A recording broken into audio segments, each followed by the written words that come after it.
여러분들 혹시 머리 검은 짐승 거두지 말라는 말 알고 계신가요? 저는 어릴 때부터 듣고 자라서 그런가 이 말이 참 싫더라고요. 근데 제가 이 말을 쓰게 되는 계기가 찾아왔습니다. 우선 간단하게 제 소개부터 해드려 보도록 하겠습니다. 저는 무난동료 외동딸로 엄마 아빠의 사랑을 듬뿍 받고 자랐습니다. 사는 곳은 경상남도 쪽에 살고 있고요. 친구들이 이렇게 사연 보내는 곳이 있다고 해서 저도 한번 제 이야기를 들려드리고 싶어서 이렇게 사연을 보내게 되었습니다. 저는 지금 30대 중반으로 가고 있는 평범한 여성입니다. 저에게는 10년 동안 사귄 남자친구가 있는데요. 대학교 때 CC로 만난 저희는 오랫동안 만나왔고 남자친구가 군대를 갔을 때 또 취업으로 힘들 때에도 다 함께하고 동고동락한 사이라고 할 수 있습니다. 뭔가 연인에서는 없을 정도의 끈끈한 정이 있는데요. 저는 엄마 아빠가 오랫동안 자영업을 해오셨는데 이제 나이가 어느 정도 있으셔서 제가 도맡아서 2호점을 운영하고 있어요. 1호점은 엄마 아빠가 하고 계시는데 원래 1, 2호점 두 분 다 하시다가 너무 힘들어 하셔서 제가 맡아서 운영하고 있습니다. 워낙 오래 한 곳이기도 하고 배송 서비스도 시작하는 바람에 운영이 굉장히 잘 돼 바쁜 나날들을 보내고 있죠. 남자친구는 3년 동안 공무원 시험을 준비하다가 이번에 또 떨어지게 되면서 그냥 일반 회사에 들어간 직장인이고요. 저희 둘은 코로나 때문에 결혼식을 아직 못 올리고 함께 살고 있는데요. 처음에는 동거할 계획은 없었지만 코로나 탓에 결혼식이 미뤄지면서 내년 봄으로 식장을 다시 예약하고 지금은 함께 살고 있는 사이랍니다. 근데 남자친구와 지낼수록 아니 애랑이와 지낼수록 자꾸만 우리가 결혼해서 잘 살 수 있을까 하는 의문이 듭니다. 그 의문은 예비 시댁 때문인데요. 오래 사귀었지만 서로 너무 어릴 때 만나서 그런가 부모님을 굉장히 늦게 뵌 편이기도 하고 애랑이한테 들어서 대충 예비 시댁의 성격은 알고 있었지만 실제로 뵈니 생각보다 더 심한 시어머니의 간섭에 이 결혼 과연 진행시켜도 될까 하는 마음이 들었습니다. 그럴 때마다 저희 부모님은 늘 네가 가장 행복한 게 중요하다라고 하셨기 때문에 가끔 결혼을 그만두고 싶을 때도 많았는데요.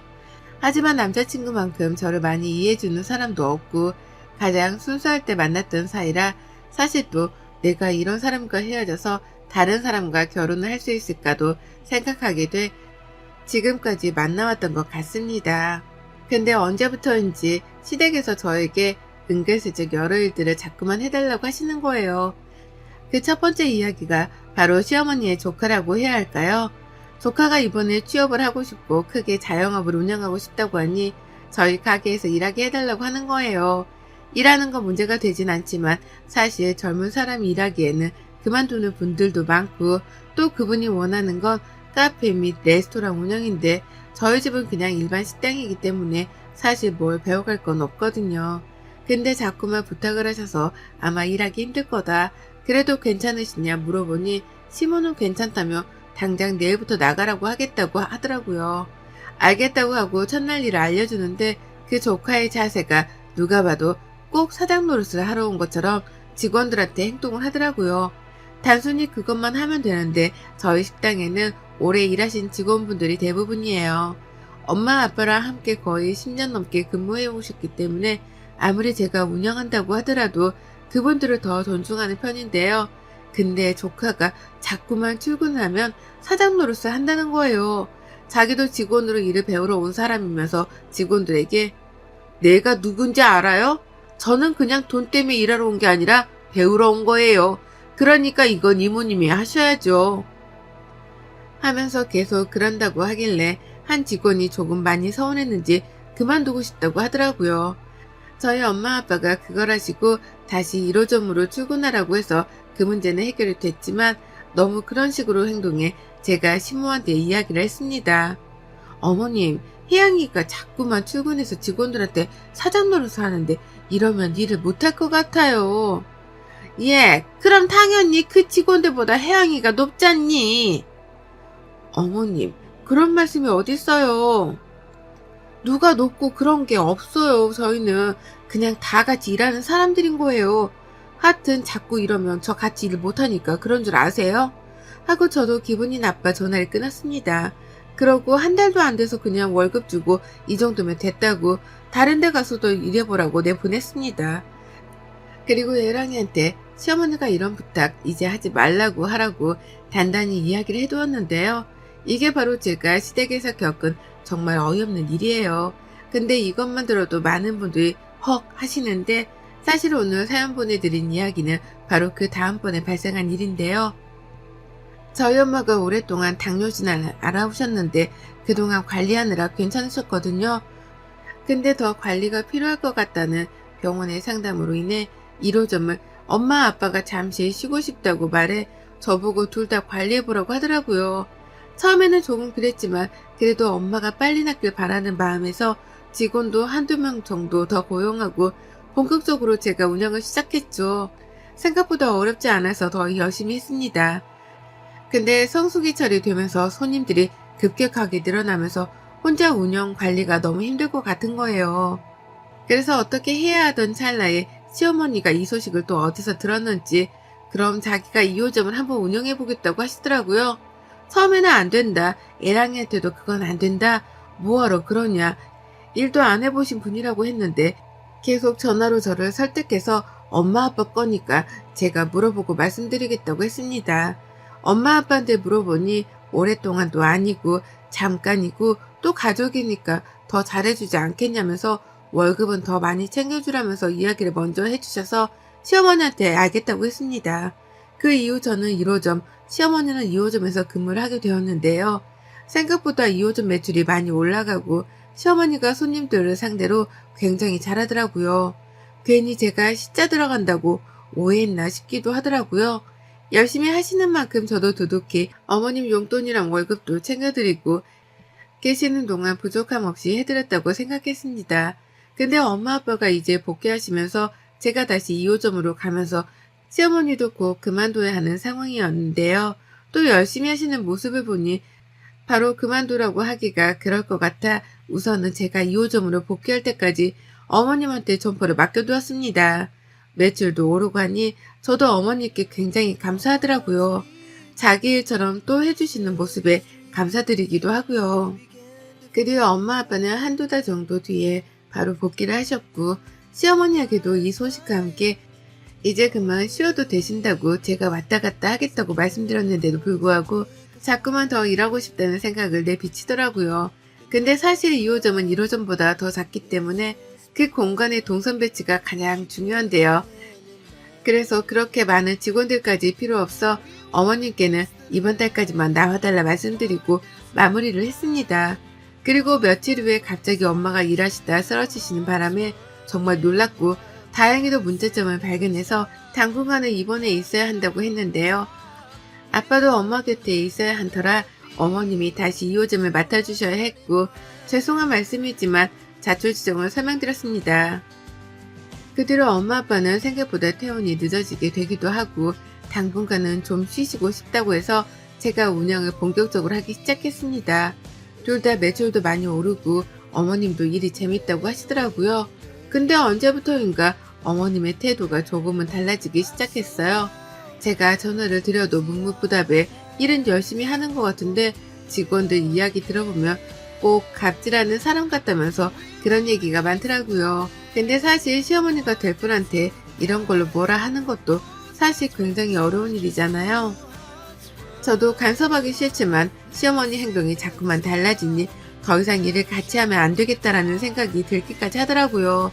그래서 이제는 그냥 힘들어도 두 곳 제가 운영해야겠다 싶어서 가게로 찾아갔는데 제가 알던 매장과는 다른 분위기가 되어 있더라고요. 도대체 이게 무슨 일인가 싶어서 어머니께 말씀드렸죠. 어머님, 이게 도대체 뭐예요? 저한테도 말씀 안 하시고 이렇게 메뉴판을 짜시면 안 되잖아요.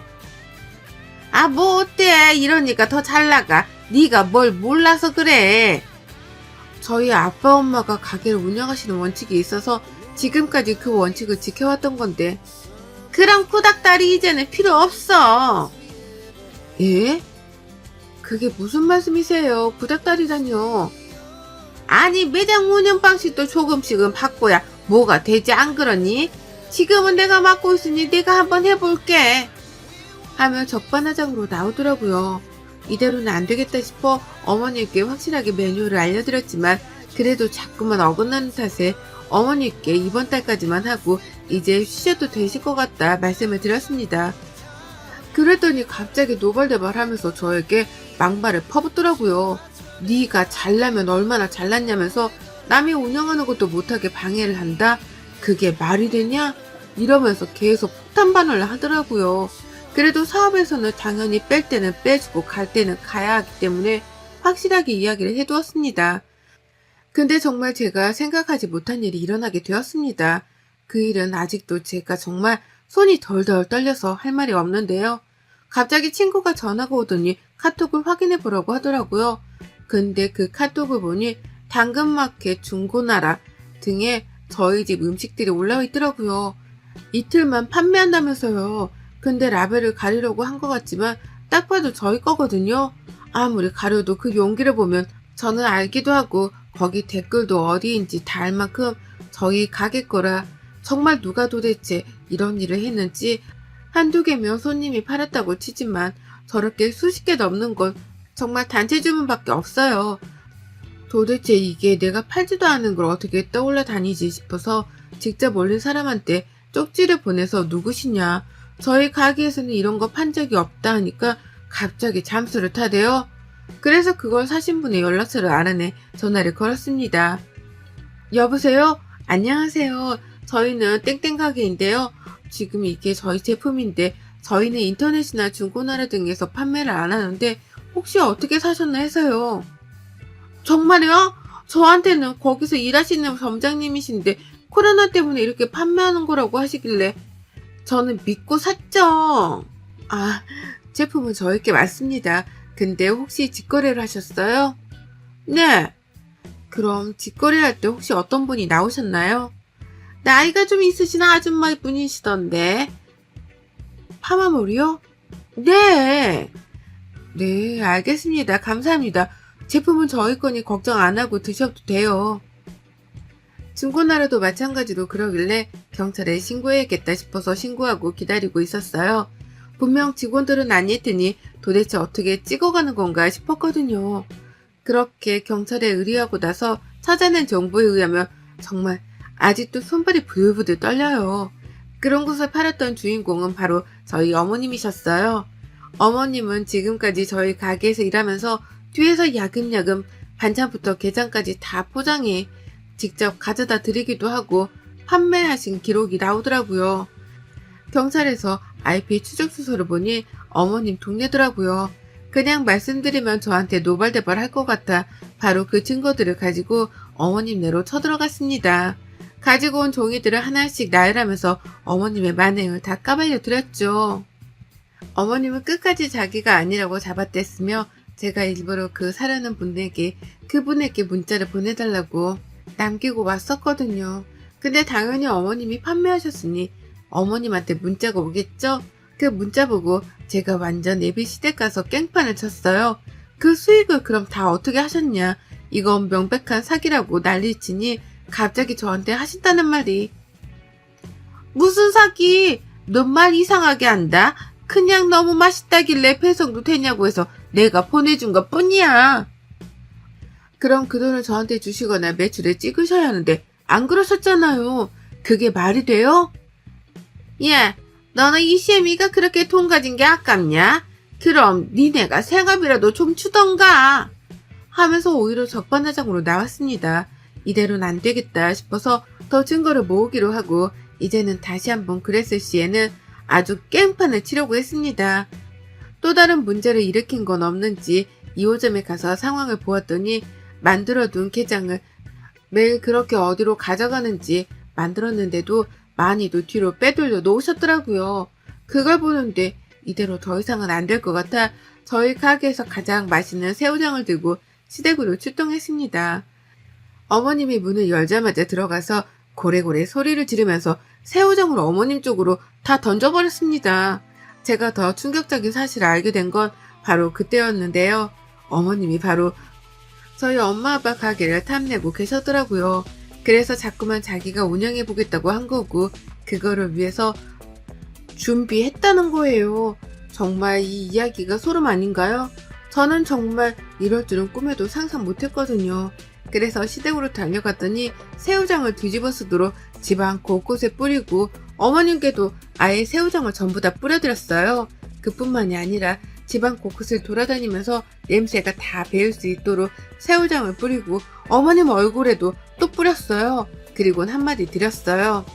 어머님, 진짜 어머님의 자격도 시어머니의 자격도 아무것도 없는 거 아세요? 저희 엄마 아빠가 일군 가게를 그냥 낼름 하려고 하셨어요? 그게 말이 된다고 생각하세요? 왜요? 지금 바닥에 떨어진 것도 한번 주워서 팔아보세요. 뭐가 말이 안 되는데 내가 거기서 그래도 몇 개월을 일했는데. 일은 안 하고 주방에 피해는 많이 주고 아예 제품들을 다 뒤로 빼돌려서 팔고 이게 사기꾼이 아니고 뭐세요? 뭐 사기꾼? 너 아주 가정교육을 어떻게 받은 거니? 이렇게 뻔뻔하게 나오실 줄 알고 저 벌써 소송할 거 다 준비했으니 준비하세요. 돈 좀 두둑혀. 제가 보기엔 저희 제품 팔아서 돈 많이 버신 것 같은데요. 야! 하길래 저도 같이. 왜? 제가 어머님 그거 판매할 때 얼마 정도 버셨는지 모를 것 같아요. 제가 봐도 정말 200~300개는 팔았더라고요.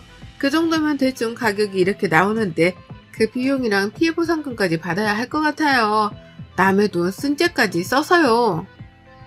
너 얘가 정말 무서운 애구나. 시애미가 돈 좀 없어서 틀렸다. 그게 그렇게 안 입고 없냐 너는? 안 입고 온 게 아니라 상식적으로 남의 제품을 말도 없이 뒤에서 파는 게 맞다고 생각하세요? 아니 그게 잘못되었는데. 그럼 판매한 금액 전부 다 주세요. 뭐하러? 내가 판 건데. 라며 뻔뻔하게 나오셨고 아무래도 말로는 안 될 것 같아 법으로 해결한다고 했습니다. 그 뒤로 남자친구 애랑이에게 이별을 구했고요. 애랑이는 울며불며 저에게 매달리지만 저는 월골조차 보고 싶지가 않더라고요.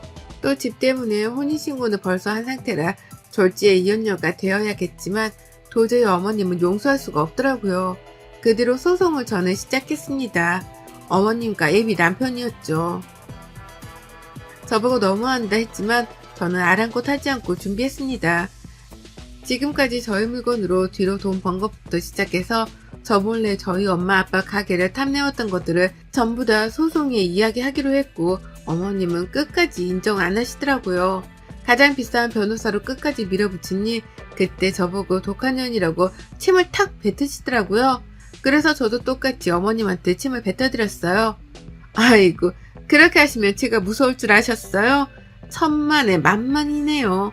정말 어머님만 침 뱉고 욕할 줄 아신다고 생각하세요? 너무 바보 같은 생각 아니에요? 눈에는 눈, 이에는 이 하는 것처럼 정말 끝까지 밀어붙이니 어머님이 이제서야 저희 집으로 찾아와 싹싹 비네요. 그래서 제가 한마디 해줬죠.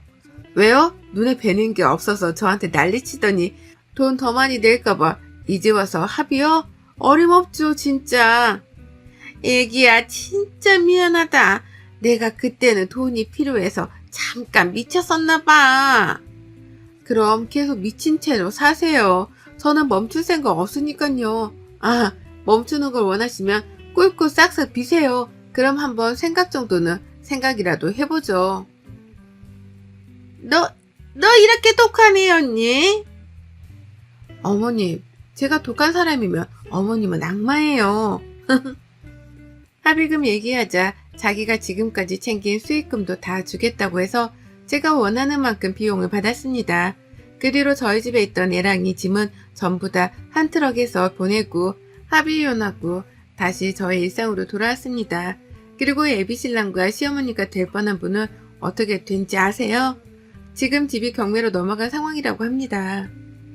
알고 봤더니 어머님이 주식에 미쳐 돈을 다 끌어다 썼는데 이번에는 대출도 여러 군데서 받아서 그 주식에 다 투자했다고 해요. 그래서 그렇게 돈이 필요한 거였고 뒷거래로 저희 제품들도 가져다 판 거죠. 정말 생각하기도 싫었던 한 해인 만큼 제가 원하는 합의금 받고 이제 발 뻗고 자려고 합니다. 이래서 머리큰 짐승은 거두는 게 힘들다더니 바로 이런 말이 아닐까 싶습니다. 그렇게 저는 다시 솔로가 되었고 엄마 아빠는 한참을 위로하시다가 저보고 이제 행복만을 위해서 살라고 말씀해 주시네요.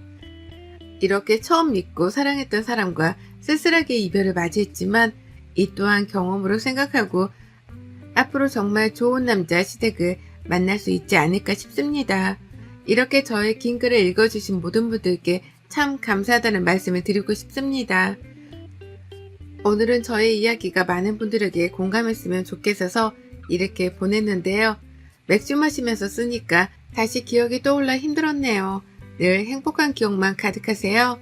여러분의 생각은 댓글로 남겨주세요. 오늘도 시청해주셔서 정말 감사합니다. 안녕하세요. 저는 서울에 거주하고 있는 42살 여자입니다. 만나 뵙게 되어서 반갑습니다. 결혼을 한 지도 벌써 15년이 넘었고 하나 있는 아이도 벌써 중학교에 입학을 해서 제법 다 키운 듯한 기분도 듭니다. 맞벌이를 하느라 육아가 어려웠지만 아이가 크고 어른 말을 들을 줄 알게 되니 육아도 한결 수월해지더군요. 저도 조금은 사는 게 덜 버거웠고요. 하지만 이렇게 어려운 자리임을 무릅쓰고 사연을 보내보게 되었습니다. 제 사생활이 고스란히 노출이 되는지라 누가 알아들을까 먼저 걱정도 되는데요. 조금 더 용기를 가지고서 솔직한 수다라도 떨어보고자 이렇게 자리에 앉아 글을 쓰게 되었습니다. 잘 부탁드립니다. 저희 남편은 사업을 합니다. 대단한 부자는 아니어도 시아버님, 증조 할아버님으로부터 물려받은 돈이 계속 쌓여져 있던 사람이었죠. 요즘 말로 하면 금수저 말입니다. 연애할 적에는 차도 없이 대중교통만 이용하며 데이트를 했고 제가 아르바이트 월급을 받아 프랜차이즈던 가게에 아이스크림 하나를 사주겠다고 하니까 좋아라 신나라 하더라고요. 그런 모습 때문에 이 사람이 돈이 많은 사람일 줄이라고는 정말 상상도 못했습니다. 결혼하겠다고 남편 사는 집을 처음 방문했을 때 알아차렸죠. 으리으리한 집으로 들어가길래 꼭 이 집에서 숙박이라도 하며 일을 하는 건가 싶었는데요. 현관으로 들어가 정문을 통해 당당히 집에 입성하는 남편을 보고 그리고 옆에서 왔냐며 인사를 하는 가정부를 보며 알아차렸답니다. 이 사람이 돈이 많은 남자라는 걸 말이죠. 나쁠 것도 없고 좋을 것도 없었어요. 나빴다면 나와는 다른 세상의 사람인 것만 같은 남편이 조금은 부담스러웠다는 것이고 좋았다면 내가 사랑하는 사람이 돈도 많다고 하니 우리 미래에 가난으로 싸울 일은 없겠구나 생각했던 것이었습니다. 좋고 나쁨이 반반이었던 상태였지만 저를 끝까지 좋아라만 해준 남편의 일편단심 덕분에 결혼까지 할 수 있었어요. 그리고 저는 결혼을 하고 나서야 우리 결혼의 좋고 나쁨이 결국 반반이 아니라는 사실을 깨달았답니다. 알고 보니 좋음은 20% 그리고 나쁨이 80%는 되는 결혼이었죠. 남편과 결혼을 하면서 걸린 조건이 하나 있었어요. 그건 바로 시부모님과 함께 사는 것이었습니다. 전 좋았어요. 결혼 준비를 하면서 시부모님이 꽤 제게 살가로이 잘 해주셨고 이렇게만 지낸다면 같이 살면서 더 친해지기만 할 줄 알았거든요. 무엇보다도 저는 친정엄마가 어릴 적 일찍 돌아가셨기 때문에 이런 일에 대해서 조언 따위도 구할 어른이 주변에 없었습니다. 시어머니와 함께 산다는 게 결코 쉽지 않은 일이라는 걸 말해줄 수 있을 만한 어른이 곁에 없었던 거죠. 그러니 좋은 게 좋은 거란 가벼운 마음가짐만 먹은 채로 합가 생활을 시작했어요. 제가 좀 이른 나이에 시집을 갔었는데 그 어릴 적부터 저는 바로 시어머니를 모시는 것과 동시에 임신과 출산을 하게 되며 아이의 엄마가 되었답니다. 그리고 곧이어 저는 맞벌이를 시작했어요.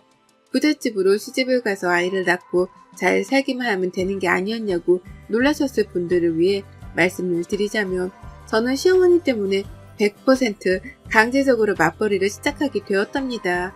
당장 가지고 있는 것이라고는 대학 졸업장이 전부였던 저에게 갓 낳은 아이도 내버려 둔 채 밖에 나가 돈을 벌어오길 강요하셨거든요. 뭐가 뭔지 하나도 몰랐지만 어머님이 시키는 대로 했습니다. 당장 나가서 일을 시작하려니 유부녀의 아이까지 있는 저를 쉽게 받아주는 곳은 없었고 겨우겨우 남편의 도움을 받아 남편 친구분이 일하는 회사에 격리로 들어갔어요. 남편 회사에 취업을 하면 안 되나 싶었는데 시어머니가 그건 또 죽어도 싫다더군요. 원래 와이프랑 한 직장에서 일하는 게 아니라면서 학을 때도 반대를 하셨답니다. 그러니 남편도 저를 취업시켜 주려다 되려 친구 직장에 소개를 시켜줘야만 했고 뭔가 상황이 우습게 돌아갔어요. 돈 많은 집안의 며느리가 취업을 구걸하는 꼴이었달까요? 하지만 전 괜찮았습니다. 내 통장에 내가 일한 만큼의 돈이 들어올 테니 그걸로 내 간식거리, 내 옷, 하다못해 내 아이 선물도 내 스스로 살 수 있겠다 싶었거든요. 밖에서 일하는 동안에 시어머니께서 아이도 돌봐주니 제가 체력적으로 힘들 것도 없었고요. 그런데 이게 좋은 게 결코 아니더라고요. 시어머니가 참 독하리만큼 저에게는 매정하셨답니다. 한 번은 이런 말씀을 하시더라고요. 돈 없는 며느리가 집에 들어온다길래 딱 하나만 따져봤다고요. 그래서 뭐냐고 물어보니 자신의 말을 잘 들을지 말지에 대해서만 따져봤다더라고요. 돈도 없고 빽도 없는 주제에 시어머니 말까지 안 들으면 그건 고물단지나 다름없는 거라고 말입니다. 그래서 시험을 해보셨대요. 막 출산한 저한테 밖으로 나가 일을 하라고 시켜서 자신의 말을 잘 듣는지 안 듣는지를 확인해 봤다더군요. 그러니까 그 말은 곧 어머님이 저의 순종을 확인하기 위해서 억지로 안 해도 될 일을 하라고 하며 밖으로 떠미셨던 겁니다. 내 아이도 집에 내버려 두게 한 채 말입니다. 나를 무슨 자신의 애완견 정도로 취급을 하는 건가 싶어서 기분이 더럽고 껄끄러웠습니다. 그와 동시에 시어머니의 성격이 결코 정상은 아니시라는 생각이 들어 섬뜩하기도 했어요. 그리고 살면서 겪어보니 시어머니로부터 느꼈던 섬뜩함은 모두 다 사실이었답니다. 어머님은 늘 저를 시험하려고 하셨어요. 그냥 이렇게 해달라고 이런 걸 원한다고 말씀이라도 해주신다면 제가 당황스레 들어드렸을 텐데요. 절 늘 시험하려 하면서 경계하시더라고요. 마치 이 집안의 돈을 홀라당 빼먹어 가려는 돈 없는 도둑놈을 보듯이 절 경계하고 감시하고 또 확인하려 하며 지켜보셨답니다. 한밤중에 야식이 너무 고파서 라면 하나를 끓여 먹었더니만 그걸 가지고 일주일이 넘도록 왈가왈부를 하며 잔소리도 하셨죠. 라면을 멋대로 끓여 먹었다고 집안에서 일하는 가정부한테 제 흉을 보더라고요. 식탁 위에 먹으라고 놔둔 과일조차도 제가 손을 대려고 하면 도둑놈 바라보듯이 견눈질을 주셨고 퇴근해서 집에 온 그 순간부터 저의 뒷공무니를 졸졸 따라다니며 감시 아닌 감시를 하셨답니다. 한 번씩은 제 방에 멋대로 들어와 서랍도 뒤지더라고요. 제가 말은 안 했지만 일하는 아주머니께 물어보면 꼭 아주머니 표정이 일그러지곤 했어요. 아주머님이 어머님이랑 짜고 뭔가 제 흉을 볼 때마다 나오는 표정이었죠. 그러니 저는 시어머니가 내 서랍을 뒤진 장본인이라는 걸 바로 눈치를 챘고요. 뭘 확인하려나 싶었지만 멈추지 않고 계속되었어요. 남편이랑 외식이라도 하고 오면 돈 아깝게 무슨 라고 하면서 꼭 돈이 아깝다는 소리를 하셨고 저한테 새 옷이라도 보이면 무슨 돈이 있다고 라면서 또 돈 타령을 하셨답니다. 제가 일하고 받아온 월급은 꼬박꼬박 제 통장에 모아놓으면서 남편 생일, 시부모님 경조사 등 자잘한 곳에 썼었는데 그걸 가지고 시아버지께 흉을 보기도 하셨어요. 자기가 시켜서 취업을 시켜놨는데 그 월급을 자신한테 모두 다 가져오지를 않는다면서 말이죠. 내가 일해서 버는 내 돈인데 그 월급을 당연스레 받으려고 하더라고요. 돈도 많은 집안의 큰 어머님이면서 며느리한테서 그 적은 월급까지 받아가려 하다니 겪으면 겪을수록 정말 저하고는 맞는 것이 하나도 없는 분이셨답니다. 내가 뭘 어떻게 하더라도 나하고는 잘 지내려 할 생각조차 없는 분이시라는 걸 제법 일찍 깨우치고 살았어요. 그리고 그러던 중 저는 집안에서 큰 보물을 도난당하게 되었답니다. 벌써 8년이 된 일이네요.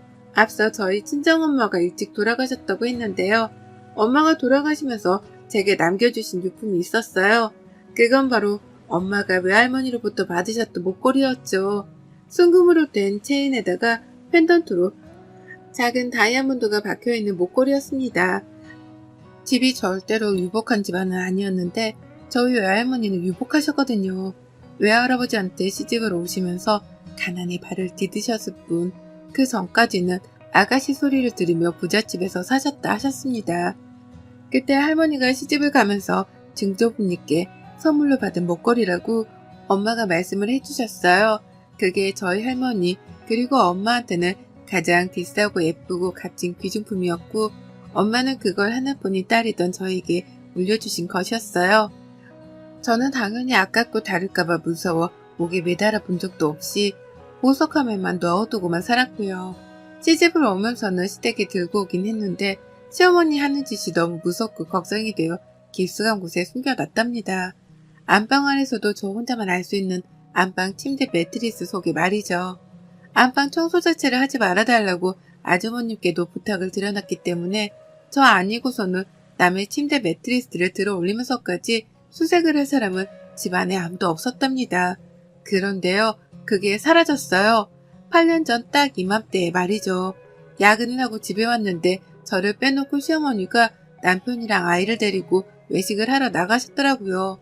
당시 시아버지는 이미 돌아가신 후였는데요. 집안에 혼자 있고 우쩍한 것이 뭔가 기분이 그리 썩 좋지 못하던 와중에 침대 매트리스를 들쳐 올렸습니다. 그냥 그러고 싶었고 오랜만에 엄마가 남긴 유품 구경하며 엄마 생각이나 하려고 목걸이를 찾는데 아무것도 없는 광경에 간이 떨어져 버렸네요. 난리도 아니었어요. 그게 값으로 따지면 8년 전 800만 원 정도가 되는 거였거든요. 비싸고 귀한 걸 아니까 저도 함부로 메고 다니지 못했던 목걸이였어요. 근데 그게 없어진 겁니다. 난리도 그런 난리가 없었습니다. 저는 집 나간 남편을 찾고 목걸이가 없어졌다고 온 집안을 헤집고 다녔어요. 그 큰 집을 남편이 올 때까지 혼자 뒤지고 삭히고 해가면서 난리도 아니었죠. 하지만 며칠에 걸쳐 찾으려 했던 엄마 목걸이는 결국 찾지를 못했고 그렇게 8년이 지났습니다. 저는 이미 경찰에 신고도 했었고 저희 아이한테도 묻고 일하는 직원한테도 조사를 하고 혹여나 도둑이 들었나 싶어 근처 집안의 CCTV도 뒤져가면서까지 찾으려 노력했어요. 하지만 결국 아무것도 건진 게 없었습니다. 정말 아무것도 찾지를 못했어요. 신고를 하고 어디서 나올까 싶어 고물상도 뒤지고 별별 짓을 다 했어도 건지지 못했어요. 당시 옆에서 저를 지켜보시던 시어머니는 그러시더라고요. 뭐 대단한 물건이라고 그렇게 신고하고 여러 사람들까지 힘들게 하면서 찾으려 하냐고 말이죠. 눈 하나 깜빡하지 않을지 냉정할 정도로 그리 말씀을 하셨답니다. 친정에서 물려줘봤자 뭐 얼마나 귀하고 비싼 부석이겠냐면서 무시를 하는 발언까지 서슴찮게 뱉어내셨죠. 제가 돌아가신 엄마께 죄송한 마음에 울기도 많이 울었었는데요. 그런 저를 보며 살다 살다 일이 한심한 사람을 처음 본다는 말까지 하면서 한숨을 크게 쉬더라고요.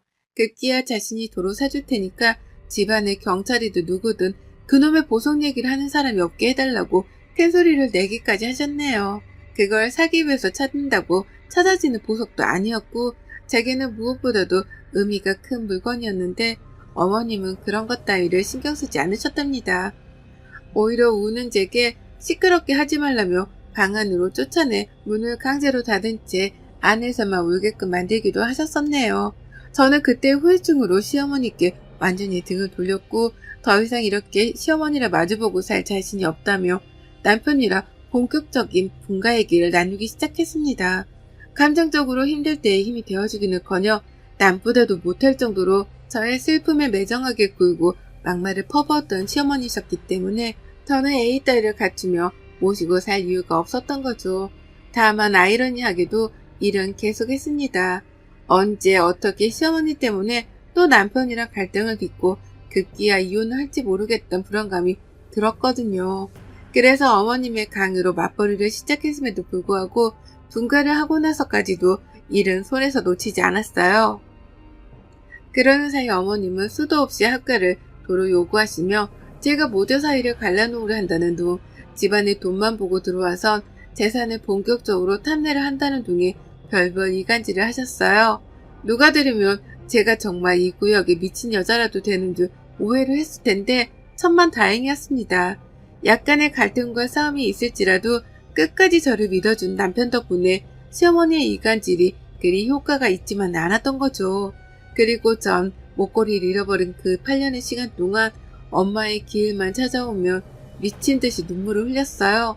그거 하나라도 만지작거리며 엄마와의 추억도 떠올리고 엄마의 흔적을 살폈는데 그게 사라져버리니 엄마마저 사라져버린 것 같았거든요. 죄스러운 마음에 흘린 눈물이었고 시간이 지날수록 오히려 아픔은 배가 되었습니다. 여전히 틈만 나면 한 번씩 금은방이라든지 경찰에 수사 요청을 해가면서 잃어버렸던 목걸이의 흔적을 찾으려 했어요. 그 당시 돈 800만 원짜리 목걸이였으니 지금은 못해도 1000만 원이 훌쩍 넘을 거다 싶었고요. 적은 돈도 아니었기 때문에 누가 훔쳐갔을 거란 생각은 늘 지울 수 없었습니다. 누군지는 몰라도 더더욱 벌을 받아야 한다고 생각했고요. 솔직한 마음으로 시어머니가 의심이 가기는 했지만 물증이 없었기에 섣부르게 누군가를 의심한다는 발언은 꺼내지 않았었죠.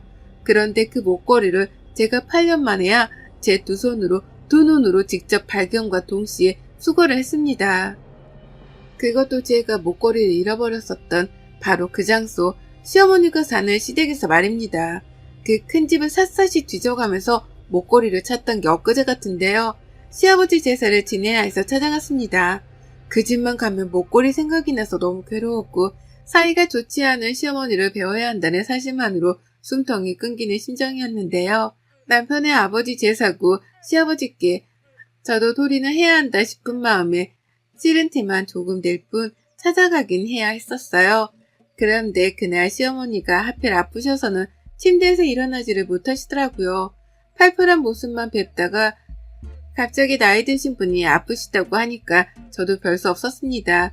가서 물 한 잔이라도 따라드리고 죽이라도 갖다 드리며 챙겨는 드려야겠다 싶었네요. 그렇게 시어머니가 주무시는 안방으로 들어가게 되었습니다. 목걸이 잃어버렸을 적에도 자기 방에 들어가서 도둑 취급을 하기만 하면 가만 안 두겠다고 소리를 지르고 별 난리를 쳐서 입구에서 화장대만 살펴본 게 전부였어요. 그 후는 제가 시어머니 몰래 방 안에 들어가 살펴보기도 했었는데 그때마다 소득이 없었고요. 그런데 이번엔 뭔가 풍경이 달랐어요. 평소처럼 평범하게 걸려있는 벽 한가운데에 액자가 왜인지 너무 심하게 삐뚤어져 있더라고요. 그게 신경이 쓰였고 어머님한테는 죽을 가져다 드리다가 나눌 대화도 없고 뻘쭘했던 나머지 어머님을 대신해서 그림이라도 도로 멀쩡히 걸어드리고자 벽으로 갔습니다. 근데 그때 어머님이 뒤에서 절 붙잡으려 하시더라고요. 만지지 마! 라고 소리를 치면서 말이죠. 아파서 누워 계신 분 입에서 큼지막한 소리가 튀어나오니 어찌나 놀랬던지 몰라요. 그리고 그 말을 듣자마자 촉이 팍 왔죠. 왜 이 그림을 만지지 말라고 하는지, 이 그림 속에 보물단지라도 숨겨두신 건가 싶어서 그 잠깐 동안 5만 가지의 생각이 들었습니다. 그리고 본능적으로 누워 계신 시어머니를 뒤로 한 채 그림으로 냅다 뛰어가 그 그림을 손으로 들춰냈죠. 그리고 그때 저는 알아차렸어요.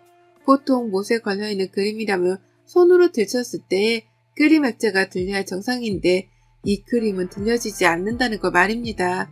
그리고 나서 그림을 똑바로 걸어놓고서는 살며시 왼쪽으로 오른쪽으로 들춰내 보려고 하니 그제서야 그림이 들리더라고요. 네, 그 그림은 벽에 걸려있던 그림이 아니라 마치 책장을 펼쳐내듯이 그림 오른편이 벽과 완전히 고정이 되어 있던 일종의 문이었어요. 쿵쾅거리는 가슴을 뒤로 한 채 주저앉고 문을 열었습니다.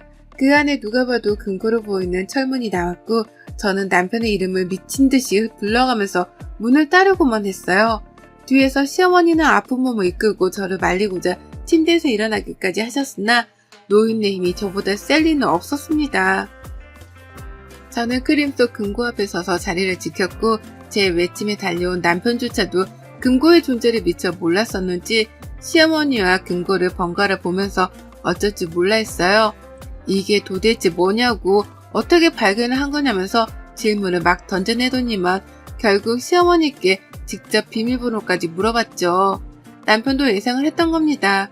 금고 속에 내가 도난을 당했었던 그 목걸이가 있을지도 모른다는 예상을 말입니다. 시어머니는 필사적으로 비밀번호를 알려주지 않으려고만 하셨지만 저는 필사적으로 그 문을 열겠다며 급기야 집안에서 망치까지 찾아봐서는 그 문을 두드려댔어요. 정말 공장바닥이 따로 없었습니다. 망치의 벽 망가지는 소리가 너무나 요란스러웠고 시어머니는 이제라도 겁이 나는지 그러지 말라고 벌써부터 옆에서 싹싹 빌더라고요. 보통 같으면 제가 왜 그러냐면서 제 흉만 보셨을 뿐인데 웬일로 저를 타이를 하는 듯 말려가면서 금고를 사수하려 한 겁니다. 하지만 곧 그 금고문을 열렸어요. 어떻게 열었냐고요? 저희 애가 들어와서는 비밀번호를 눌러보라 하더라고요. 그래서 남편이 별 생각 없이 시어머니 생년월일 6자리 수를 눌렀는데 실패를 했고 그 후 바로 자기 생년월일 6자리 수를 눌렀는데 또 실패를 했습니다. 그래서 제가 혹여나하는 마음에 남편 생일로만 4자리 수를 눌렀는데요. 문이 열리더라고요. 그리고 그 안에는 누가 봐도 내 엄마 목걸이만 들어있던 보석함으로 추정이 되는 시뻘건 벨벳의 보석 상자가 있었답니다. 그걸 동시에 발견한 남편과 저는 누가 먼저라 할 것도 없이 보석함을 끄집어냈고 저는 그 속에 든 우리 엄마 목걸이를 8년 만에 다시 발견해내며 꺼이꺼이 울었어요. 이게 왜 여기 있어? 여기 있었는데 그것도 모르고 사방팔방을 찾아다니며 죄책감이 살았네. 엄마! 라면서 쉬지도 않고 울다가 숨이 넘어가는 줄 알았습니다. 남편은 미안함에 몸둘 바를 몰라하며 시어머니 노려봤고 아파서 누워있다가 저에게 매달리며 금고를 사수하려 한 시어머니는 벌써 도망을 나가고 안 계셨어요. 저는 한참을 더 울고 목걸이를 끌어안다가 남편이랑 시아버지 제사도 안 지낸 채로 집을 나섰고요. 다음날 바로 경찰에 신고를 했습니다. 8년 전 도난 신고를 했던 그 물건을 도로 찾았다고 도둑년을 어떻게 처벌할 수 있냐면서 말이죠. 아쉽게도 절대죄로 시어머니를 처벌시킬 수는 없었습니다. 이게 유효기간이 있는데 8년이면 그 유효기간을 넘겼다더라고요. 내 귀한 물건을 훔친 장본인을 주인이 벌 주려 하는데 유효기간이 있다고 하는 사실에 화가 치밀어 올랐어요. 하지만 별 수 없다 싶었고 그럼에도 불구하고 어머님을 벌주겠다 결심했답니다.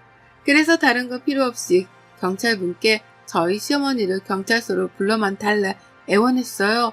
절도된 목걸이를 찾았는데 서로 나와주셔야겠다는 그 한마디만 말이죠. 제가 꼭 한 번씩 경찰서에 찾아와 그 목걸이의 행방을 묻고 찾고 다녔는지라 이 서안에서는 저를 모르는 사람이 없었습니다. 그래서인지 경찰분도 저를 너무 딱하게 바라봐 주시면서 응해주시더라고요. 그냥 단순히 목걸이를 찾았고 서로 놔달라는 말만 해주신 거죠. 그리고 이내 시어머니께서는 버선발로 서에 뛰어오셨어요. 자신을 잡아가기라도 하는 줄 아시는 건지 돌아오자마자 저 멀리 서 있던 저를 발견하고서는 저한테로 곧장 달려오시더라고요. 합의금으로 주려고 하신 건지 가방 안에는 현금 다발까지 챙겨져 있었고 어머님은 밑도 끝도 없이 그 현금들을 건네시며 애원을 하셨습니다. 훔치려고 한 게 아니라 자신이 집안에서 발견을 했는데 누가 가져갈까 싶어서 고이고이 보관을 해놓은 거라고 변명을 하시면서요.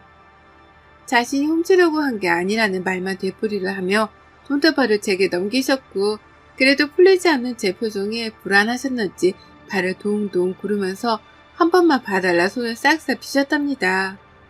전 아무것도 하지 않고 서 있기만 했는데 어머님은 도둑이 제발 저리듯이 스스로 찔려서는 애원하고 돈다발 건네주고 싹싹 빌기까지 하며 용서를 구하신 거죠.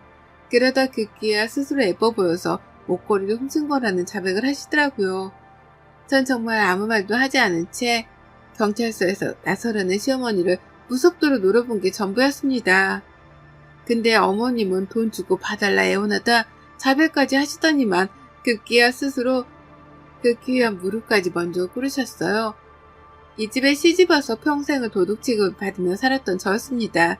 밤에 야식 하나 먹는 걸 가지고도 자기 집안의 음식에 함부로 손을 댄 도둑마냥 취급을 당했던 저였죠. 유일하게 엄마가 남겨주신 귀하고 비싼 유품이었고 그걸 보며 위로를 받고 엄마를 그리워하기도 했습니다. 근데 그걸 시어머니가 매트리스까지 들쳐내 훔쳐간 걸로도 모자라서는 그 긴 시간 동안 입을 꾹 다물고 계시다니 이제서야 돈다발을 건네며 싹싹 비시더라고요. 마음감이 교차했고 사는 게 뭔가 싶어 혼동스러웠어요. 남편은 같이 죄스럽다며 저를 토닥인 채 고개만을 푹 숙였고 시어머니는 한방 꿇은 무릎을 다시 펴기 힘드셨는지 그 자리에서 돌처럼 굳어버리셨습니다. 그리고 전 어머님을 무시하기로 했죠. 평생 지금 무릎 꿇은 스스로의 모습을 떠올리며 죄책감에 사실하고 그 사과도 안 받아줬습니다. 그냥 됐다는 말.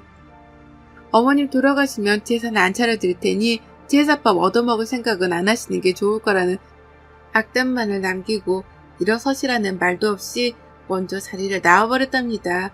어차피 법적 조치를 하지 못해 아쉬운 와중이었는데 먼저 돈도 건네주고 무릎도 꿇으시니 더 복수할 필요는 없었던 거죠. 그냥 그 수치심을 그대로 안고 사시길 바라며 용서한단 말 따위도 없이 어머님을 버려두고 경찰서를 빠져나왔네요. 그날 하루 종일 목걸이를 찾았다는 생각에 가슴이 후련스러우면서도 시어머니의 굴욕을 떠올리며 몇 번이고 환호를 질렀던 것 같습니다. 그래 못되게 살더니만 노년에 꼴 좋다면서 말이죠. 그리고 전 다시 목걸이를 잃어버리지 않겠다는 각오로 금고까지 사서는 그 안에 목걸이를 고이고이 간직하기 시작했답니다. 이제 다시는 어머님께 보일 일도 뺏길 일도 없는 이 목걸이를 죽을 때까지 간직한 채로 살 거예요. 두고두고 떠올려보며 시어머니가 제 앞에서 무릎을 꿇은 그 굴욕도 되새길 거고요. 긴 시간 걸쳐서야 제게 다시 돌아온 이 목걸이를 다시는 도둑질 당하지 않을 겁니다. 여러분의 생각은 댓글로 남겨주세요. 오늘도 시청해주셔서 정말 감사합니다. 안녕하세요. 저는 지방에 사는 30대 중반 여자입니다. 결혼은 3년차, 작년에 아들을 낳았고요. 하는 일은 학생지 교사로서 집집마다 다니며 아이들을 가르치는 일을 하고 있습니다. 제가 고향이 서울이고 쭉 서울에서 나고 자라 결혼 전까지 지냈다 보니 억양 자체가 여전히 서울말이에요. 그도 그럴 것이 사투리라는 건 한 번도 배워본 적도 없었기 때문에 당연히 잘 쓰지 못했습니다. 그래서인지 남편을 따라 지방에 내려와 살게 되면서 제가 쓰는 억양으로 이득을 볼 때도 있더라고요. 바로 아이들을 가르치는 일을 구할 때였죠. 표준어니까 아이들을 좀 더 집중할 수 있게끔 가르치겠다는 칭찬을 많이 들었습니다. 그 덕에 일도 쉽사리 구할 수 있었고요. 그렇게 저는 남편을 따라서 살림의 보탬이라도 돼보자는 마음으로 일을 시작했습니다. 타향살이를 시작하며 곧장 아이를 낳았던 바람에 삶이 송두리째 바뀐 것 같다고 해도 과언이 아니었는데요. 일자리를 찾고 나니 일상이 빠르게 흘러갔던 바람에 우울하거나 외로워할 틈이 없었던 것 같아요. 그리고 무엇보다 주변의 시댁 식구들이 다 같이 살고 있어서 도움을 구하기도 쉬웠답니다. 지금 사는 도시에는 저희 시부모님도 살고 계시고요. 아주버님네도 살고 있어요. 1시간 정도만 나가면 아가씨도 자취를 하고 있고 아무튼 주변에 사는 시댁 식구들이 많았습니다. 그래서였을까요? 지방에 가서 살아야 한다는 걸 알면서도 남편이랑은 결혼도 하고 싶었어요. 가면 완전히 동떨어져 혼자 사는 게 아니라는 걸 알아서 그런지 은근히 뒷배가 든든하기도 했죠. 그리고 실제로 제가 아들을 낳자마자 시부모님은 육아에 필요한 모든 지원을 아끼지 않으며 저를 도와주려 하셨답니다. 원래부터 참 자상하고 다정한 분들이셨거든요. 친정이랑 멀리 떨어져 살게 된 모습이 아가씨를 떠올리게 한다면서 일부러 전화도 먼저 자주 해서 안부를 물어봐 주기도 하셨습니다. 특히 시어머니께서는 제 생각이 났다며 오다 가다 옷이나 귀걸이 같은 것도 여러 번이나 사주셨어요. 그 덕에 저는 시부모님이 참 좋았습니다. 가뜩이나 좋았는데 육아까지 적극적으로 도와주겠다면서 나서주니 감사할 따름이었죠. 그래서 아이를 낳고 나서도 운동할 시간도 있었고 어디 카페라도 나가서 혼자 시간을 보낼 일도 많았어요. 부부끼리 데이트를 하라며 아이를 맡아주신다고 하셔서 주말에 잠깐 외출을 하기도 했고 아무튼지간에 제가 시어머니로부터 받고 있는 도움과 혜택이 참 많았습니다. 그래서 저도 더욱 잘해드려야겠다는 생각을 늘 하고 살았고요. 다만 형님과는 트러블이 쭉 있는 편이었습니다. 처음부터 말이죠. 아무래도 남편이랑 제가 사는 지역이 달랐지만 대다수의 하객들이 서울에 거주를 하고 있었는지라 결혼식을 서울에서 치렀었어요. 지방에서 서울로 와야 하는 하객들은 남편의 식구들과 몇몇 오랜 친구들만이 전부였고요. 그렇다 보니 부득이하게 서울에서 식을 치르기로 했고 남편 하객들은 버스 한 대를 대여해서 서울로 모셔왔습니다. 버스 한 대로도 충분한 인원이었죠. 하지만 그때부터 형님께서 입이 삐쭉 튀어나와 불만을 드러내셨어요. 시부모님 어려운 줄을 모르고 서울로 오라 마라 한다더라고요. 그러면서 결혼식 내내 인사도 잘 안 받아주시고 그 흔한 칭찬 한 번을 해주지 않으셨습니다. 형님께서는 딸만 둘이 있는데요. 애들만 챙긴다고 저희 부부가 인사하러 하객석에 갔음에도 모른 척 고개를 숙이고만 계시더라고요. 그러면서 딱 한마디를 하긴 하셨습니다. 음식이 다 요란스럽다고 투정을 부리더라고요. 저희가 코스 요리로 준비를 했었는데 결혼식은 뷔페가 최고라 하시며 저를 면전에 대고 고개를 저으셨답니다. 그러니 저는 행복해야만 할 결혼식장에서 누군가가 내 결혼식에 대해 평가를 하는 걸 들으며 기분이 별로일 수밖에 없었네요. 그리고 그 때문인지는 모르겠지만 형님은 제가 지방에 내려와 살면서도 잘 왕래를 하려 하지 않으셨어요. 가족들끼리 다 같이 모였던 적이 한 번 있었는데 그때도 결혼식 때 얘기를 하며 흉만 보더라고요. 어머니, 지는 그렇게 먼 결혼식은 살다 처음 가봅니다. 라고 하시며 거리가 멀었던 것도 그렇고 음식도 그렇고 분위기도 그렇고 모든 게 다 자신의 마음에 들지 않았던 최악의 결혼식이라는 막말까지 하셨답니다. 그러니 남편이랑 저는 뻘쭘하고 괜히 죄진 것 같은 기분도 들고 아무쪼록 기분이 마냥 좋지만은 못했어요. 그러니 먼저 형님을 찾아 배워야겠다는 생각을 하지도 않았고요. 다만 남편이랑 아주버님의 사이가 너무 좋았는지라 제가 아주버님을 통해서 연락을 자주 하곤 했습니다.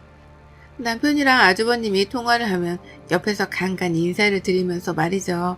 그러자 제가 아들을 낳았고 시부모님이 아이를 챙겨준다며 집으로 자주 찾아와 주셨죠. 시부모님은 아이가 너무 예쁘다면서 매일같이 사진을 찍으셨어요. 그걸 보니 저도 참 좋았습니다. 아이가 얼마나 예쁘실까 싶어서 시부모님 마음이 이해가 갔거든요. 근데요, 이걸 가지고 형님이 단단히 화가 나셨더라고요. 시부모님이 자신의 아이들을 카톡 프로필 사진에 올리지도 않으면서 손주 사진만 프로필에 올린다며 아들과 딸을 차별한다는 겁니다. 그 이후로 화가 나서는 아주버님께 먼저 화를 내셨고 그 말이 곧이어 아주버님을 통해 남편과 저한테 전해졌던 거죠. 기분이 참담했습니다. 내가 뭘 잘못했길래 내 인생에 차별이라는 단어가 튀어나온 건가 싶어 막막도 했죠. 무엇보다도 형님이 그런 식으로 말씀을 하셨다는 것에 대해서 인정할 수가 없었어요. 형님은 시부모님이 집으로 밝게조차 하지 못하도록 하는 분이셨거든요. 그러니 시부모님이 형님 자식들의 사진을 찍을래야 찍을 기회조차도 없었답니다. 시부모님하고는 가까이 하려고 하는 것 같지도 않아 보이고 은근히 거리를 두며 오히려 집안 행사 때에는 어떻게든 빠지고자 안달을 내던 형님이셨어요. 그걸 옆에서 지켜보며 형님은 주변에 친정도 있을 것이고 친구도 많을 테니 시댁 식구들과 가까이 할 필요가 애써 없겠구나 싶었답니다. 그런데 그렇게 거리를 둘 때는 언제고 이제 와서 자기 자식들 사진은 잘 안 찍는다면서 가족들 사이에서 이간질을 하다니요. 제 입장에서 너무나 억울했고 또 너무나 화가 났답니다. 하지만 참았어요. 거기다 대고 시어머니 편을 들 수도 없고 형님의 무심함을 탓할 수도 없었으니까요. 이럴 땐 그냥 가만히 있는 게 상책이라는 것 정도는 알고 있었습니다. 남편이 대신 나서서 시부모님이 조용히 말을 전했고 그 후부턴 온 가족들이 형님의 눈치를 보면서 지냈던 것 같아요. 시부모님도 손주 사진 찍는 걸 극도로 참으셨죠. 그러나 저는 학습지 교사 일을 시작하게 되었고 그 후부터는 좀 편해졌어요. 제가 맞벌이를 하게 되었는데 아이가 너무 어리니까 시부모님이 아이를 봐주러 저희 집에 올 명분이 생겼던 겁니다. 시부모님도 그때부터는 더 편한 모습으로 즐겁게 저희 집을 오시더라고요. 제가 맞벌이를 하게 된 것이 너무 기쁘셨는지 일하러 가는 저를 천근만근 벌어다 오는 서방 보듯이 시어머님은 극진히 보내셨답니다. 그리고는 하루 종일 정말로 아이를 너무나 잘 봐주셨어요. 하지만 이것 또한 형님의 귀에 들어갔고 형님께 욕을 먹는 일이 되었답니다.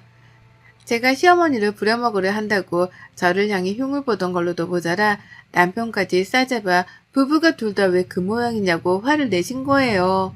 이번에는 직접 저한테 연락을 하셔서 말이죠. 어른들이 나이 드신 걸 알면 알아서 아이를 어린이집에 보내든지 부모를 고용하든지 해야 할 게 아니냐며 화를 내는데 정말 미치겠더라고요.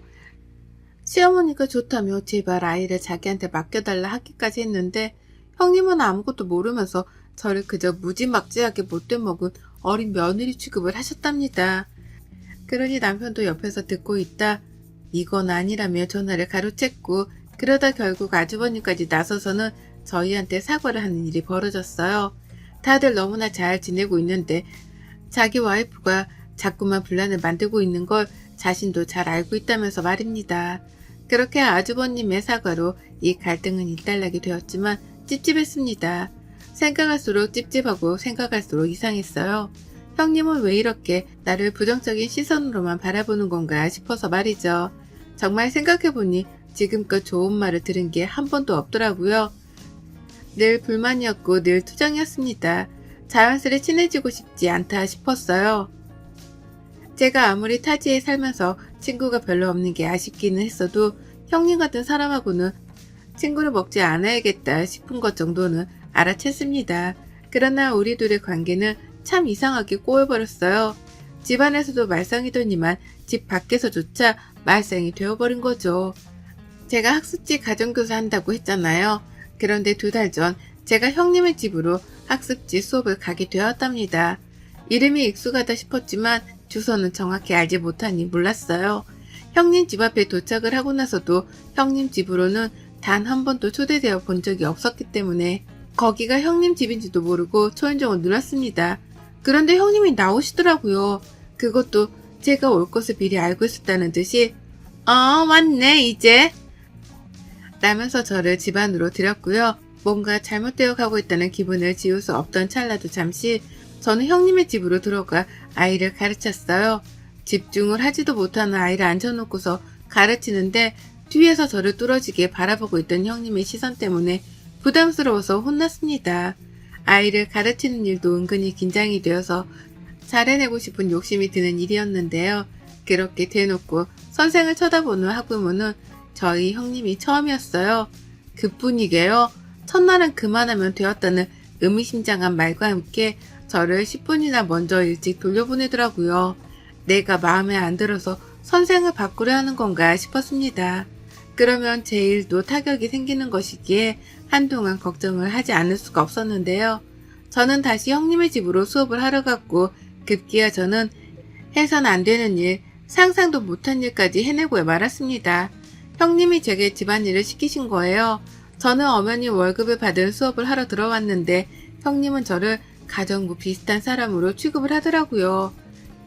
형님네 둘째 아이를 가르치고 있었는데 갑자기 형님이 수업 종료를 시키시는 겁니다. 그러더니 자신이 급하게 장을 보러 가야 하니 부엌에서 밥부터 좀 앉혀놓으라는 거예요. 그래서 전 했습니다. 끝나면 다 같이 밥이라도 먹고 싶어 저러는 거라고 생각을 했거든요. 그래서 수업을 하다 말고 밥을 했고 그 와중에 문자로 양파를 잘라서 물에 담가 놓으라고 하길래 그것도 했어요. 일을 하다 말고 남의 집에서 요리를 하고 있는데 형님은 나중에 집으로 돌아오더니 오늘 진도는 다 나간 거냐며 제게서 학습지 진도 확인까지 꼼꼼히 하셨답니다. 당연히 형님 때문에 부엌에 들어가 있느라 시간이 촉박했었는데 형님은 자신은 아무 잘못이 없다는 듯 뻔뻔하게 제게 화를 내셨어요. 아이 진도가 왜 이렇게 늦냐고 말이죠. 그리고는 그날 전 밥을 얻어먹지도 못했습니다. 정말로 형님이 시키신 부엌 일을 해드린 것 뿐이었던 거죠. 저는 그 후로도 여러 번이나 형님의 부탁으로 인해서 빨래도 널고 급기야 청소기도 밀었어요. 청소기의 경우는 좀 웃겼는데 제가 방 안에서 아이를 가르치고 있던 와중에 형님이 밖에서 저 애타게 찾으시더라고요. 왜 그러냐면 나가보니 형님께서는 첫째 아이와 씨름을 하고 계셨어요. 말씨름이요. 아이가 망가뜨린 꽃병 때문에 주변에 꽃가지랑 잎들이 잔뜩 흩어져 있었고 형님은 아이를 혼내야 하니 저보고 그걸 치워달라 했습니다. 안 그럼 나중에 둘째 아이가 와서 밟을지 모른다고요. 그래서 전 그렇게 해드렸어요. 청소기를 민 거죠. 근데 형님은 여기도 해달라 저기도 해달라 아주 그냥 온 집안을 치워달라 추가로 요구를 하신 바람에 진짜로 온 집구석을 청소기로 직접 밀고 다녔답니다. 그 짓을 하면서도 스스로 너무 황당해 기분이 좋지 못했는데요. 별 수 없었던 게 형님이 꼭 마지못할 핑계를 대면서 제게 일을 시키시는지라 거절을 하기가 힘들었어요. 그렇게 저는 2달 동안 형님네 집을 가 있으면서 단 한 번도 그 집안일을 안 해본 적이 없었답니다. 요리에 설거지에 청소기, 남은 건 이제 걸레질 하나뿐이었는데요. 진짜로 걸레질도 했어요. 수업하고 있는데 걔는 어려서 진도를 빨리 안 나가도 돼 라는 정과 상반된 말을 하며 저를 밖으로 끌어내더라고요. 그러더니만 덩서도 이제 애 키우고 할 텐데 우리 집에서 애 가르치지 말고 살림부터 가르쳐봐 라면서 손에 걸레를 쥐어주었습니다. 어린아이한테 애초부터 학습지를 시킨다는 것 자체가 오바였다는 말씀을 하더라고요. 몇 번이나 말이죠. 그러면서 제가 지금은 아이를 가르치는 이 일 자체가 무의미한 것이라는 말과 함께 걸레를 쥐어주는데 순간 울컥했습니다. 나중에 하겠다고 하는데도 이왕 청소하는 걸 같이 도와달라 몇 번이고 말씀을 하셨고요. 저는 아이들을 가르치러 온 거지 청소를 해드리러 온 게 아니라고 하니 제 말에 눈을 딱 치켜들며 대답하더라고요. 누가 보면 뭐 대단한 거라도 하러 온 줄 알겠네. 그냥 좀 도와달라는데, 응? 라고 말이죠. 결국 그 말을 들은 채 몇 분 동안 걸레를 닦다가 이건 정말 아닌 것 같아서 못하겠다며 걸레를 내려놓곤 먼저 집을 나왔어요. 학습지고 뭐고 일을 그만두더라도 형님의 이 말도 안 되는 요구들을 어떻게든 처리시켜야겠다 싶었거든요. 제가 집을 나가는 순간까지 형님은 뒤에서 어머머머 저거 봐! 라며 제 행동에 기가 막히다는 듯한 격양된 말로 소리를 쳤고요. 집에 돌아와서는 내내 울었습니다. 형님이 나를 가정교사가 아닌 가정부 취급을 하는 게 분명하다는 생각 때문에 도무지 잠에 들 수도 없었고 남편이 옆에서 위로를 해주니 마음이 약해져 더더욱 서글프게 울었어요.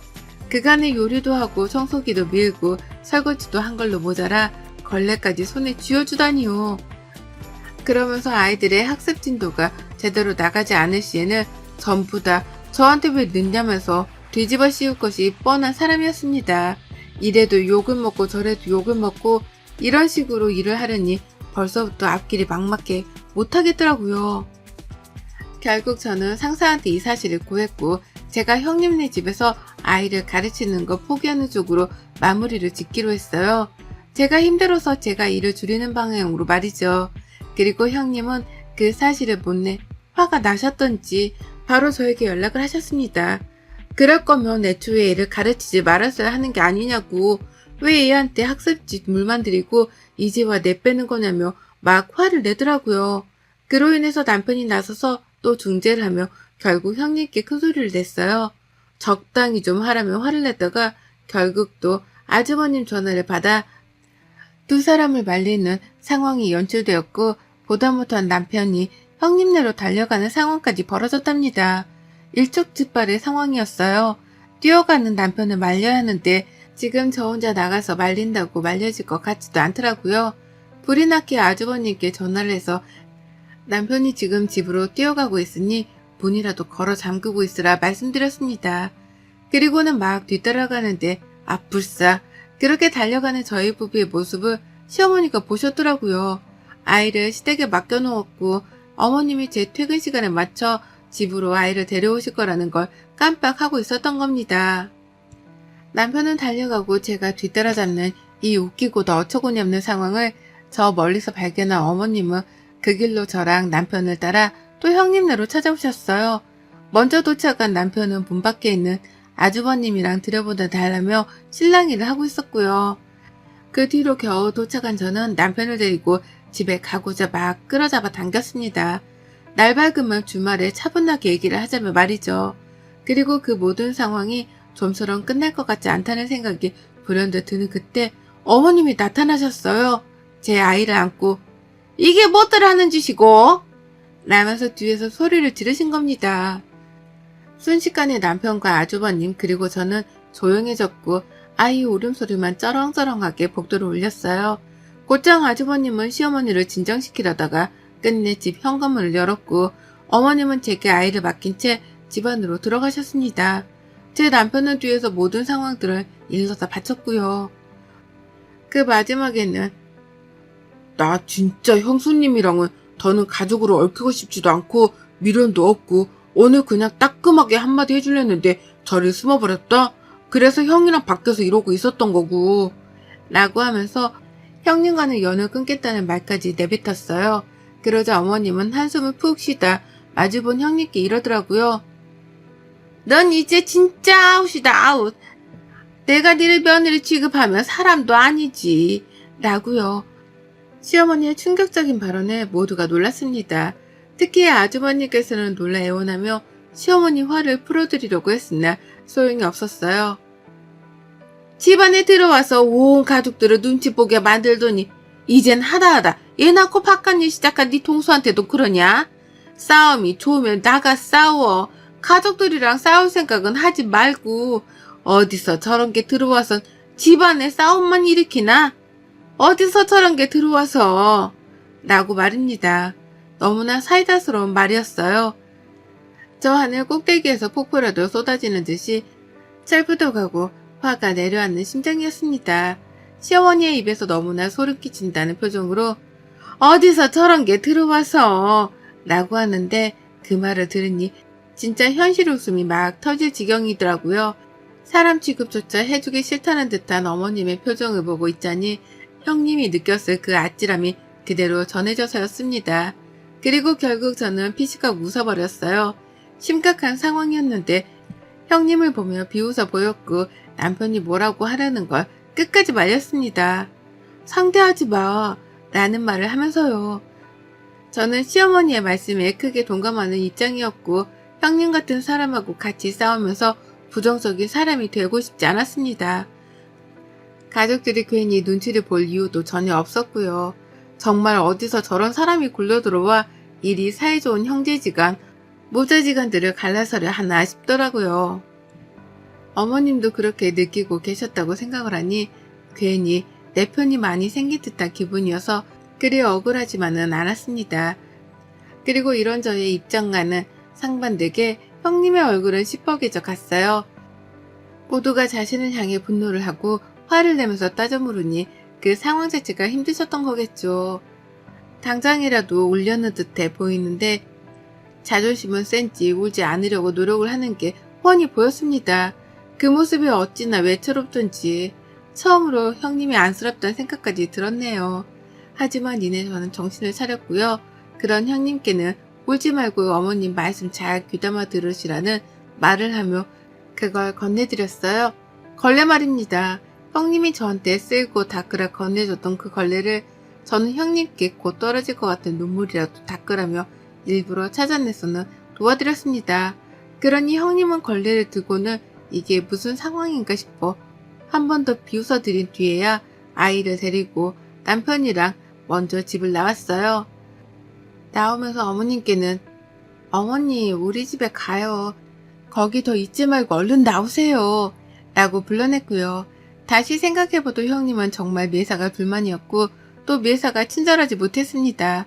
시댁이라는 이유만으로 경계를 하는 것 그 이상으로 지나치게 행동이 무례했죠. 일을 하러 찾아왔던 저에게 집안일을 아무렇지 않게 시키셨던 것도 그중 하나고요. 온 가족들을 눈치 보게 만들기만 했던 형님. 이젠 형님이 온 가족들을 눈치 봐야 할 처지네요. 가족이라면 부디 잘못을 뉘우치고 가족이 될 생각이 없다면 남한테 피해 그만 주고 제발 좀 조용히 사셨으면 합니다. 이 말하려고 제가 이 긴 글을 써가면서 유튜브에 사연 신청까지 했네요. 여러분의 생각은 댓글로 남겨주세요. 오늘도 시청해주셔서 정말 감사합니다.